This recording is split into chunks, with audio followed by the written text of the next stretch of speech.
হারাধনের ৫ ছেলে, ৪ জন ইতিমধ্যে মঞ্চ কাঁপিয়েছে, দেখিয়েছে পায়ের জাদু। কিন্তু পঞ্চম ছেলেটি সে যেন এখনো অপেক্ষায়। হ্যাঁ, বলছি নেইমার জুনিয়রের কথা। ২০২৬ বিশ্বকাপে মেসির ৫ গোল, এমবাপ্পে ৪, হল্যান্ড ৪ আর রোনাল্ডো করেছেন ২ গোল। সেখানে নেইমার ব্রাজিলের ২ ম্যাচে একটিতেও সুযোগ পায়নি। তবে দীর্ঘ ৩ বছর পর ব্রাজিলের জার্সিতে স্কটল্যান্ডের বিপক্ষে মাঠে ফিরতে যাচ্ছেন নেইমার জুনিয়র।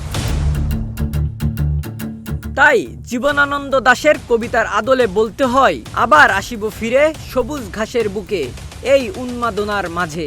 এখন শুধু সময়ের অপেক্ষা। তিনি ফিরছেন, তিনি প্রস্তুত হচ্ছেন আবারও মাঠকে নিজের মঞ্চ বানাতে। আজ কোটি কোটি ফুটবল প্রেমীর চোখ থাকবে ফুটবল রাজপুত্র নেইমারের দিকে। কারণ ফুটবল বিশ্ব জানে, কিংবদন্তিরা কখনো হারিয়ে যান না, তারা ফিরে আসেন। আর যখন ফিরে আসেন তখন পুরো পৃথিবী তাকিয়ে থাকে তাদের দিকে। নেইমারের গল্প এখনো শেষ হয়নি, হয়তো সবচেয়ে সুন্দর অধ্যায়টাই লেখা বাকি।